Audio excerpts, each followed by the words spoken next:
Assalamualaikum dan salam sejahtera. Bertemu lagi bersama saya Nazri Kahar di agenda Wani malam ini, khusus secara eksklusif kami bawakan dari TBS Terminal Bersatu Selatan di Kuala Lumpur ini, kerana ini merupakan hub pengangkutan awam bas yang akan membawa warga kota pulang ke kampung halaman masing-masing untuk menyambut Hari Raya Aidilfitri yang akan berlaku pada hujung minggu ini. Jadi nampak kesesakan masih di ruang legal membeli tiket ini, dan masing-masing sedang membawa luggage masing-masing untuk ke ruang pelepasan dan sebagainya.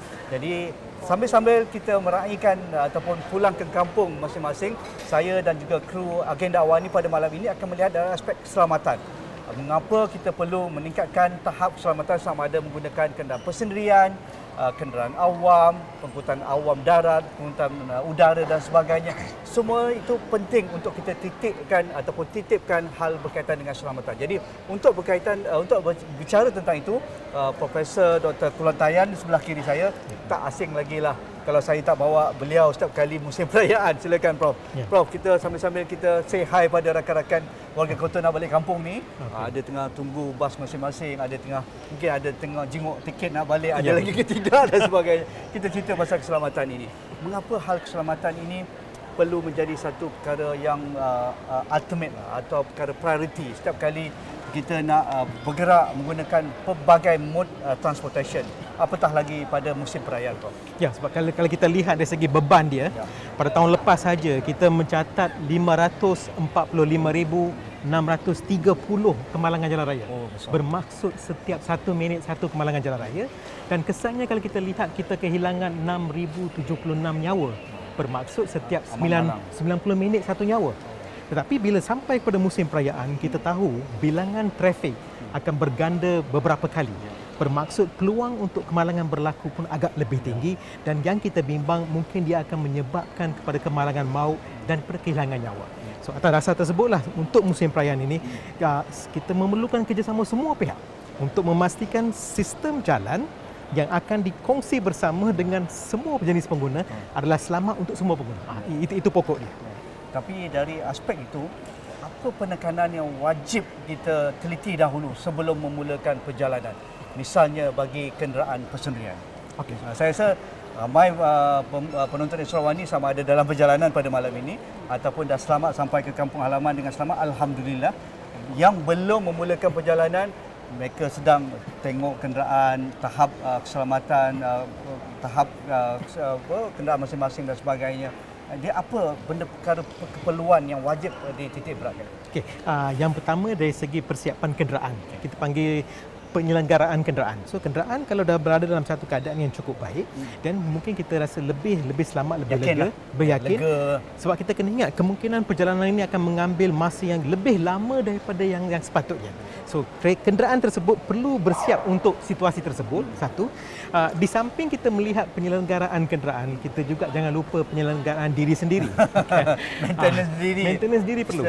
Personalnya. Ya, yang kita bimbang ini sebab sebelum kita nak bergerak pada untuk musim perayaan, kemungkinan kita sibuk sangat untuk menghabiskan kerja di pejabat, kerja di rumah.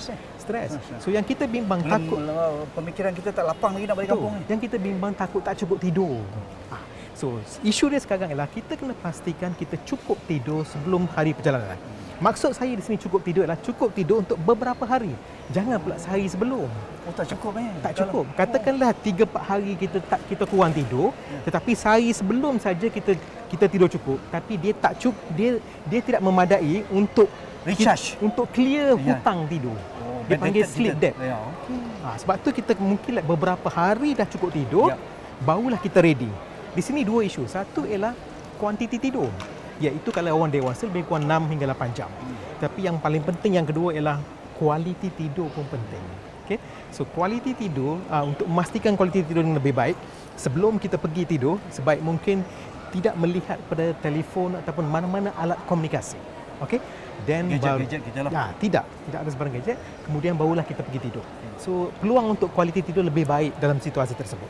So apabila kita dah jaga kuantiti dengan kualiti tidur, kita harap perjalanan kita cukup baik. Sebab kita kena ingat, semasa perjalanan jauh, kita duduk statik, tak bergerak.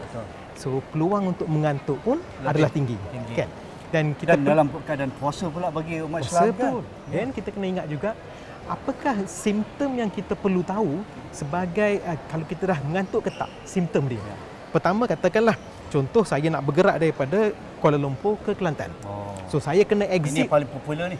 Yang saya kena makan masa berjam-jam ni. Betul. Saya kena exit kat Bentong. Itu saya kena ingat. So saya dah tahu dah saya kena exit kat Bentong, saya dah biasa dah nak exit kat Bentong. Tetapi semasa perjalanan tiba-tiba saya boleh lupa exit tu kat mana. Itu petanda badan letih dan kita tak mampu nak bagi Kita tak tumpuan. fit lah. Tak mampu nak bagi tumpuan sepanjang jalan. Itu Persimpangan exit tu kita terlupa. terlupa walaupun dah biasa. Ya. Itu Setiap pertama. bulan kita balik kampung. Yang kedua, kalau kita lihat Ais, kita tahu exit tu tak Bentong. Tetapi kita dah terlepas. Sampai boleh terlepas exit tu. Lepas tu saya sepatutnya exit kat Bentong dah terlepas ni. Itu petanda kedua. Petanda ketiga Ais, katakanlah laluan kita bergerak ni ada 3 lane. Okey. Saya duduk di lane tengah. Tapi di luar kawalan saya, kenderaan saya dah mula makan lane kanan ataupun mula makan lane kiri. Di luar kawalan itu adalah petanda ketiga. So di sini saya minta kerjasama dua pihak. Satu, pemandu. Apabila anda dah nampak simptom tersebut, anda perlu bersiap sedia untuk bergerak ke R&R ataupun tempat yang selamat dan parking kereta dulu. Bukan di lorong kecemasan. Jangan lorong kecemasan, cukup bahaya. So itu yang pertama kita minta. Dan bila dah sampai kat itu peringatan peribadi pemandu. Yap. Okey, keduanya? Kedua ni adalah semua penumpang yang ada dalam kenderaan tersebut. Anda juga harus tahu simptom-simptom ini dan apabila anda dah kenal pasti, nampak macam pemandu ngantuk ni kan. So terus bagi tahu kat dia, lebih baik kita bergerak ke R&R, kita berhenti kenderaan dan kita rehat sebentar. Yang saya minta bila dah sampai R&R, semua penumpang dalam kenderaan keluar dari kenderaan, mendapat pengudaraan luar dan minta berjalan. Jangan duduk lagi. Jangan sebab tidur pula. Dalam kereta dah duduk lama dah. 5 jam tadi. Kan? Ya. So keluar jalan. Itu Jalan-jalan. Lepas tu tanya diri sendiri, saya dah okey ke tak? Dah okey ni. Kalau rasa tak, Nanti tidur, ambil short nap 20 minit. Cukup.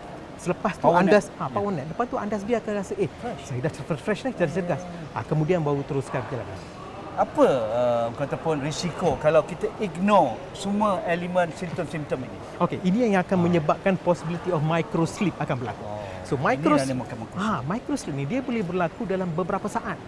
Beberapa saat dan mungkin dia hanya tahan untuk beberapa saat saja, tapi yang beberapa saat itulah yang akan menyebabkan kemalangan. Sebab kena ingat kita bawa dengan satu kelajuan. Okey, dan apabila kita dah mula makan lane kanan, dah ada orang lain kat lane kanan kan. So, kita tak boleh nak elak kemalangan. So sebab tu perkara ni tak boleh dilihat secara remeh, memang cukup serius sebab kita kena ingat kita bukan saja bertanggungjawab kepada diri kita tapi kepada semua penumpang dalam kenderaan dan juga kepada semua pengguna jalan raya yang berkongsi sistem jalan yang sama. Okey. Kadang-kadang kita ada ego. Pemandu biasa lelaki lah ego. Nak cepat sampai kerana tak nak lama dalam kenderaan, itu membosankan. Nak cepat sampai, nak berjumpa ahli keluarga pertama. Keduanya, kenderaan mereka dah canggih. Kenderaan ada alert system. Sila minum kopi. Kadang-kadang saya punya kereta ada keluarkan ada grafik kopi tu. Maksudnya kita dikatakan mengantuk kerana mungkin kelajuan kita tidak stable ataupun kita dah masuk lane lain. Saya rasa itu antara kriteria yang menyebabkan kenderaan memberi isyarat kepada saya. Ketiganya, persediaan dah cukup. Ada air mineral, ada kopi, ada kuaci, ada kacang, ada asam-asam. Mustahil lah saya mengantuk. Jadi kita ego tau bro. Semua kita dah tahu, kenderaan dah pergi servis. Jadi tak mungkin saya mengantuk. Jadi teruskan je perjalanan. Mengapa ini perlu ditundukkan keegoan pemandu ini untuk mengelakkan microsleep dan perkara yang amat malang tu? Oh, ini cukup bahaya. Kerana saya rasa pengalaman saya. Hafiz pun senyum. Dia kuaci, asam semua dah ada dah tu. Yang mungkin dari segi makanan minuman itu ialah lebih kepada untuk kita buy time sehingga kita sampai kepada R&R. Okey, itu boleh digunakan tapi kena ingat hanya untuk buy time saja. Bukan untuk meneruskan perjalanan sehingga ke destinasi terakhir. Itu tidak. Memang cukup bahaya. Ya. Yang kedua ialah kadang-kadang kita ingat kalau kita bawa laju, kita boleh jimat banyak masa. Betul. Ini yang paling penting ni. Sebenarnya tidak. Kalau ikut kajian, contoh saya bagi tahu. Katakan papan tanda tunjuk 90 km per jam. Katakan saya nak bertolak daripada katakan Bukit Jalil ke KLIA, lebih kurang 50 km perjalanan ni. Saya bawa 110. Tapi posted speed limit tunjuk 90. Kalau tunjuk 90, bermaksud sistem jalan telah direka bentuk untuk 90 km per jam. Jadi dia dapat memberi perlindungan kepada kita setakat 90. Bila kita membawa melebihi 120, 140. inilah risiko dia. Sistem jalan dia tak mampu untuk memberi perlindungan. So katakan bawa 110, bermaksud lebih 20 km per jam untuk jarak 50 km kan. Kajian tunjuk kita hanya jimat 6 minit sahaja. Tak banyak rupanya. So cuba bayangkan. Apa salahnya kalau saya tolak daripada rumah 10 minit awal, saya tak perlu kejar masa. Tak perlu kejar masa, tak perlu Ya. letak diri saya dalam satu situasi berisiko kan. Untuk 50 km mungkin berlaku kemalangan. Ini saya minta. Okey. Dah faham. Itu tips yang paling berguna tu. Asam ke, kopi ke, lagu balik kampung ke, semua tak boleh pakai kalau kita tak fit ataupun tidak cukup masa untuk berehat. Okey. Ini yang paling penting. Ini dah sudah engineering capacity kenderaan. Misalnya tali pinggang keledar dan juga tali pinggang khas kanak-kanak, car seats untuk child. Mengapa ini perlu dijadikan perkara paling pokok lah sebelum kita bertolak balik kampung? Ya, cuba bayangkan kalau kenderaan bergerak pada kelajuan katakan 70 km per jam, bermaksud badan saya pun bergerak pada kelajuan yang sama. Tetapi bila berlaku kemalangan, kenderaan dah berhenti. Tapi badan saya masih bergerak. So jika saya tak pakai tali pinggang keledar, apa yang akan berlaku? Saya masih bergerak pada kelajuan 70 km per jam. Saya akan langgar dengan sofa, dashboard, steering, windscreen dan dengan penumpang lain. Dan jika kelajuan lebih tinggi, saya mungkin akan terkumpan keluar daripada kenderaan. Ya. So ini yang kemungkinan besar akan menyebabkan kemalangan maut. So sebab itu kita perlukan tali pinggang keledar untuk menyekat pergerakan kita. Dan tali pinggang keledar ni dia dapat kurangkan kecederaan maut 40 hingga 50%. Ini memang sudah ada datanya. Cukup jelas. Tidak kira bukan saja Malaysia. Ini based on science. So kalau kita tak menggunakan produk keselamatan yang sudah sedia ada dalam kenderaan, kita sayang, kita hilang satu peluang untuk menyelamatkan diri. Syarikat kenderaan dah menyediakannya dengan peralatan yang paling up to date. Tapi kalau kita lihat yang agak menarik di sinilah, pemandu menggunakan tali pinggang keledar. Penumpang depan menggunakan tali pinggang keledar. Ini budaya orang Malaysia. Tetapi orang yang sama bila berpindah kepada tempat duduk belakang, ini tak pakai. Peratusan yang menggunakannya cukup kurang. Kita kena ingat, duduk di belakang pun anda terdedah kepada risiko yang sama. Yang lebih membimbangkan kita sekarang ialah, katakan, saya pemandu, saya pakai tali pinggang keledar, risiko saya kurang.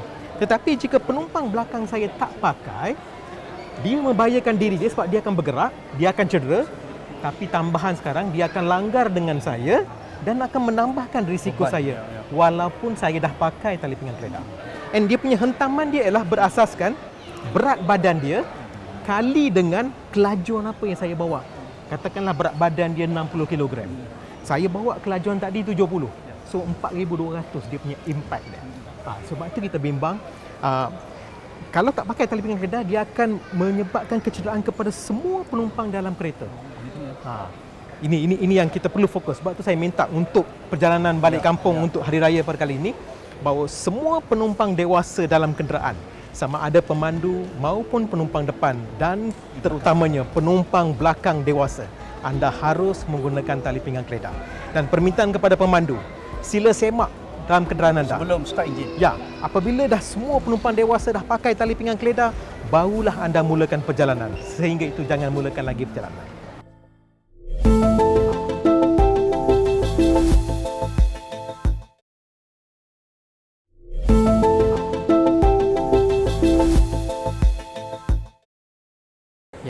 Ini untuk kanak-kanak. Kerajaan sudah pun membuat pengumuman, ada undang-undang khusus jika tidak mengenakan tali pinggang ataupun tempat duduk kanak-kanak ini, maka boleh disaman. Apa status sekarang? Dan mengapa ini perlu dijadikan sebagai satu amalan yang wajib kalau boleh dilaksanakan oleh semua penumpang-penumpang yang mempunyai kanak-kanak di belakang? Ya, kalau kita lihat dari segi perundangan, ia telah diluluskan pada tahun 2019 dan telah pun digazet. Okey, so perundangan itu sudah pun ada. Dan saya nampak memang cukup baik dari segi perundangan sebab semua penumpang dalam kereta memerlukan perlindungan. And jika orang dewasa, kita gunakan tali pinggang keledar, tapi untuk kanak-kanak kita terpaksa menggunakan kerusi keselamatan kanak-kanak. And kerusi keselamatan kanak-kanak ni kalau kita lihat, ia sesuai untuk siapa?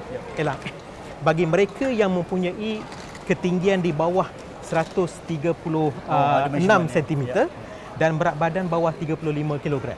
So inilah kumpulan yang memerlukan kerusi keselamatan kanak-kanak. Itu satu. Dia punya checklist yang lain ialah mudah. Letak kanak-kanak di kerusi duduk belakang, suruh pasang tali pinggang keledar. Kalau tali pinggang keledar tersebut menyentuh bahu badan, bermaksud sesuai. Tapi kalau dia menyentuh sama ada leher ataupun muka, bermaksud ketinggian dia rendah dan dia tak sesuai nak gunakan tali pinggang keledar dan perlu pindah kepada kerusi keselamatan kanak-kanak. Itu satu checklist. Checklist kedua is apabila budak tu dah duduk atas kerusi tu, lutut dia boleh bengkok ke tak? Kalau boleh bengkok, okey. That means ketinggian ada. Kemudian tapak kaki tu sentuh lantai ke tak? Kalau sentuh lantai, okey, seat belt okey. Kalau tak sentuh bahu badan, lutut pun tak boleh bengkok, tapak kaki pun tak sentuh lantai, bermaksud ketinggian dia rendah dan kumpulan ini kita terpaksa pindah kepada kerusi keselamatan yang akan memberi perlindungan yang sepatutnya. Kerusi keselamatan ni kalau untuk bayi, dia boleh kurangkan kecederaan hampir 70%. Dan kalau umur 1 hingga 4 tahun anak tersebut, lebih kurang 54%. So cuba bayangkan, satu produk keselamatan untuk anak kesayangan kita. Ya. Kadang-kadang ramai yang ingat kalau saya pangku dia lebih selamat. Tidak. Dalam semasa pangkuan ni, dalam kecederaan kemalangan dia akan terkeluar. Lagi kita bimbang takut anak tersebut yang berfungsi sebagai airbag untuk menyelamatkan nyawa ibu ataupun ayah ataupun orang dewasa. Fungsinya dah bertukar. Dah bertukar. So, sebab tu tidak. Letakkan mereka di kerusi keselamatan kerana itulah yang akan memberi perlindungan kepada mereka. Ya. Tetapi isunya kerusi keselamatan kanak-kanak di Malaysia ini berkaitan dengan harga, kemampuan, affordability. Adakah itu menjadi halangan untuk diwajibkan secara penguatkuasaannya di Malaysia? Saya tidak nampak itu sebagai halangan buat masa ini kerana ialah untuk mendapatkan kerusi keselamatan yang mengikut piawai. Okey? Itu aspek lah. Yang mengikut piawai. Piawai di sini ialah kalau katakanlah saya pergi kat kedai, saya nak beli yang piawai, macam mana saya nak tahu ini piawai ke tak? Saya perlu melihat kepada label dia yang berwarna oranye yang ada ayat UNR 44 ataupun UNR 129. Dah nampak ada label tu, okey, ini yang piawai. Itu label yang perlu kita kita cari. Ya. So untuk dapat kerusi yang piawai ni dalam pasaran kita boleh dapat pada harga lebih kurang RM200. And kita kena ingat kerusi ni dia boleh tahan untuk lebih kurang 5 tahun. Bayangkanlah. So kalau RM200, 5 tahun bermaksud setahun RM40. Kalau sebulan lagi kecil nilai dia. Cuba bayangkan dari sudut sumbangan keselamatan yang diberikan. Dari segi kadang-kadang kita sanggup berbelanja lebih untuk telefon bimbit.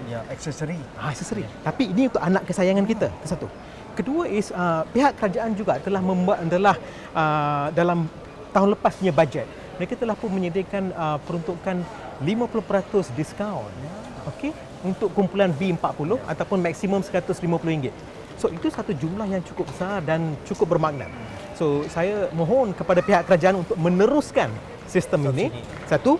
Kedua ialah kepada kumpulan B40 yang layak untuk mendapatkan kerusi ini untuk mengambil peluang ini dan mendapatkan. Dan yang ketiga ialah bagi mereka yang sudah pun ada kerusi keselamatan ini, harus gunakan. Jangan jadi model saja. Yang paling penting, niat tu penting nak dapatkan kerusi. Kedua, dapatkan yang piawai betul. Tapi yang ketiga, jangan lupa, kalau silap pasang, kita tak akan dapat pulangan yang sepatutnya. Perlindungan yang maksimum. Nak pasang dengan betul, mudah saja. Ikut dua manual. Manual kereta akan menceritakan kerusi tersebut perlu dipasang di lokasi mana. Kemudian manual kerusi tersebut akan bagi tahu kita kaedah nak pasang kerusi yang baru kita beli di tempat yang telah pun dikenal pasti. Menarik. Itu dah tentang kerusi keselamatan kanak-kanak. Antara faktor keselamatan jalan raya yang sering kali diabaikan oleh pengguna adalah tahap kesedaran individu itu. Tetapi apa cara lain, Prof? Kalau individu alpha, leka, ignorance, siapa yang boleh mengingatkan kelompok inilah? Adakah isteri mereka, ataupun majikan mereka, ataupun komuniti kejiranan mereka, ataupun tok imam kampung mereka dan sebagainya? Kerana sudah sampai maksudnya the whole society approach itu, kerana kita tak mahulah ribuan saban tahun musim raya ni terkorban di atas jalan raya. Kerana kita tak boleh lagi fikir investment negara pada mereka untuk menjadi seorang jurutera seorang pensyarah, seorang reporter macam saya, tetapi terkorban dengan usia muda akibat kelalaian di jalan raya. Pandangan Prof? Ya, betul. Saya setuju. Kalau kita nak menangani isu keselamatan jalan raya, ia melibatkan semua pihak. Ataupun lebih dikatakan sebagai public health approach. Public health. Public health punya approach. Ya.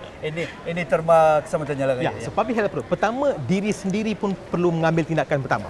Iaitu kita kena keluar daripada stigma bahawa kita tidak akan terlibat dalam kemalangan. Kemalangan tidak akan berlaku pada diri saya. Itu kena keluar daripada stigma pertama. Kedua ialah saya rasa peranan ahli keluarga. Okey, kami contohnya katakanlah saya nak bergerak ke Kulim. Orang tua saya kat Kulim tu kena bagi tahu. Bila bawa kenderaan bawa dengan perlahan. So kena ada pesanan yang berulang dalam WhatsApp group saya, WhatsApp group keluarga, WhatsApp group keluarga mentua dan sebagainya. Ini sudah menjadi satu rutin sebelum mula perjalanan. Betul. Bukan saja daripada orang yang sedang menunggu ketibaan kita, tetapi juga dengan orang-orang yang sedang berjalan bersama dengan kita dalam perjalanan yang sama. Katakan isteri ke anak kita, mereka juga harus tegur kita. Okey, di samping itu saya nampak satu lagi kumpulan yang mempunyai impak yang besar ialah pihak majikan. Sebab pihak majikan dia kenal kita dan kita kenal dia. Okey. Kedua ialah kita gaji dengan dia kan. Betul. Kemudian jika kita terlibat dalam kemalangan, bermaksud kita tidak dapat hadir tempat kerja dan akan ada efek kepada produksi juga. Okey. So bermaksud jika kita selamat, kita pun dapat benefit dan juga pihak majikan pun dapat benefit. Dia win-win punya formula. So di sini saya minta kerjasama semua pihak majikan. Okey. Jika anda dapat jaga kluster anda saja, anda dapat jaga pekerja anda saja dengan memberi kesedaran, dengan memberi maklumat bahawa contohnya katakan adalah supaya sifar kemalangan, sifar kecederaan dan sifar saman. 3 indikator ni kalau kita dapat pergi ke setiap industri, kalau dia boleh pergi kepada 3 visi ni. Visi sifar saman, sifar kemalangan, sifar kecederaan, dan kalau kita dapat jaga kluster kita sahaja, saya rasa in total kita dapat pastikan semua pekerja kita selamat. Itu yang saya minta. Dan mesej yang mereka boleh bagi ialah very specific, ialah kurangkan kelajuan, tidak kira jenis kenderaan apa yang anda gunakan. Yang pertama, pastikan ada jarak yang selamat di antara kenderaan anda dengan kenderaan depan. Dan yang ketiga ialah gunakanlah produk keselamatan yang sedia ada dalam jenis kenderaan yang anda gunakan. Kalau kereta, pastikan semua penumpang dewasa menggunakan tali pinggang keledar. Itu kalau 3 mesej ni kalau mereka boleh fokus, saya rasa kita akan ada impact. Ada the real story on the ground daripada majikan kita yang sudah melakukan polisi sebegini. Kalau kita lihat ada macam contohnya oil and gas industry ataupun mana-mana industri yang memberi penumpuan lebih kepada keselamatan. Mereka ada meletakkan syarat, contohnya katakan tidak dibenarkan staf mereka menggunakan telefon bimbit semasa membawa kenderaan. Dan kemudian katakan contoh parking, kaedah parking perlulah reverse parking. Okey. So inilah contoh-contoh yang bagi mereka yang membawa motosikal, mereka wajib menggunakan pakai reflective vest, menggunakan topi keledar yang mengikut piawaian sirim semua. So ini adalah kaedah di mana industri ingin menjaga staf mereka. Di samping industri menjaga, saya mungkin tertarik juga dengan soalan tuan tadi. Saya nampak satu lagi kumpulan ialah kesatuan pekerja. Sebab kalau union. Sebab betul. Mana-mana union kalau kita lihat dari segi matlamat penubuhan union ialah menjaga kebajikan pekerja. Memang salah satu matlamat dia hak pekerja. Betul, menjaga kebajikan, and elemen keselamatan ni is one part of kebajikan. So kalau semua kesatuan pekerja dapat berganding bahu dan memberi kesedaran yang sama juga kepada ahli-ahli mereka bahawa kita perlu pastikan setiap perjalanan kita selamat, dan kaedah nak pastikan perjalanan selamat, kurangkan kelajuan dan gunakan produk keselamatan. So kalau semua pihak, semua angle memberi maklumat yang sama, saya rasa akan ada impak dia. Dan saya pasti kita dapat mengubah daripada amalan yang kurang selamat kepada amalan yang selamat. Ya. Okey, akhir sekali Prof. Kadang-kadang semua dah selesai ni, tetapi dari sudut engineering, kejuruteraan jalan raya kita. Kerana kita tahulah kapasiti jalan raya kita ni ada pelbagai. Ada jalan raya lebuh raya, Bertol, ada jalan raya persekutuan, jalan raya bandaran, jalan raya negeri dan sebagainya. Tetapi bila kita mendengar laporan kemalangan, itu biasanya berlaku di jalan raya persekutuan, jalan raya bandaran dan jalan raya negeri. Mengapa ini juga perlu dijadikan sebagai ataupun fokus pihak-pihak yang berwajib? Apa yang tidak kena dalam sistem kejuruteraan jalan raya kita menyebabkan berlakunya banyak kemalangan ketika musim perayaan? Memang betullah kenderaan banyak, tetapi jalan raya tu kadang-kadang tidak diselenggara, berlubang ataupun bila orang balik kampung sekaligus dengan jumlah yang begitu besar, mereka tidak boleh tampung elemen-elemen keselamatan amat kurang dan sebagainya. Pandangan Prof. Saya rasa dari segi pokok dia tidak kira sistem jenis jalan apa, semua sistem jalan perlu diselenggara. Itu yang pokok pertama dia. Kedua ialah risiko tetap wujud di semua jenis jalan. Cuma dia berbeza tahap dia. Okey, mana-mana sistem jalan yang ada pembahagi jalan, di semua jalan tersebut mempunyai risiko yang kurang berbanding dengan sistem jalan lain.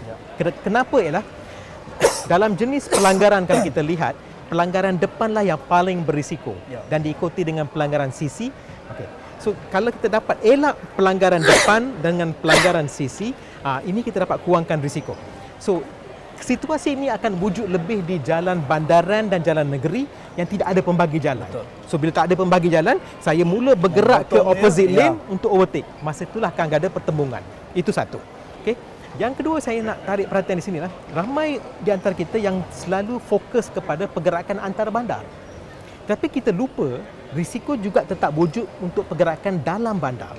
Mungkin sehari saja kita bertolak katakan daripada KL ke Johor Baru. Ke Johor Baru. Selesai. Okey, tapi mungkin 3-4 hari lagi kita akan berada di Johor Baru. So pergerakan dalam Johor Baru Kita tak familiar dengan baru. jalan. Okey. Nak jumpa pakcik, kampung tak pernah sampai. Betul. So risiko ada kat sana. So itu juga kita perlu beri perhatian. Dan untuk dalam bandar yang saya minta ialah terutamanya di lampu isyarat, persimpangan lampu isyarat. Semua orang perlu patuhi persimpangan lampu isyarat. Kenapa? Ialah kalau kita langgar lampu isyarat, pelanggaran tersebut ialah langgar depan. Kemungkinan besar dia akan berakhir sebagai kemalangan maut. Itu satu. Kedua ialah saya minta bantuan di sini kepada semua pengguna-pengguna kereta ke apa. Apabila kita sampai kat persimpangan lampu isyarat, bila kita berhenti kenderaan, bagilah ruang di depan tersebut untuk motosikal. Biar motosikal semua bergerak ke bahagian depan supaya bila lampu tu dah tukar kepada hijau, biar mereka bergerak dahulu. Apabila mereka dah bergerak, barulah kenderaan yang lain bergerak. Maka kita dapat kekalkan buat sementara waktu satu penjarakan fizikal yang selamat di antara kita dengan motosikal. Banyak sekali saya rasa boleh buat tesis perbincangan saya pada malam ini kerana semuanya berguna walaupun dalam keadaan santai, dalam keadaan berseluruh. Prof. Dr. Kelantayan sudah memberikan tips yang terbaik untuk kita pulang kampung beraya dengan selamat. Jadi pulang dengan selamat, beraya dengan selamat, kembali ke kota dengan selamat, Prof. Ya. Jadi semuanya gembira. Terima kasih Prof atas titipan nasihat dan juga perkongsian tadi. Saya rasa amat berguna sekali. Profesor Dr. Kelantayan dari Fakulti Perubatan, Jabatan Kesihatan dan juga Sains Kesihatan Universiti Putra Malaysia. Jadi itu saja bersama saya malam ini. Selamat pulang ke kampung, selamat berhari raya. Jaga keselamatan, jaga keluarga, kembali ke kota dengan selamat. Sekian, Assalamualaikum, kita jumpa lagi.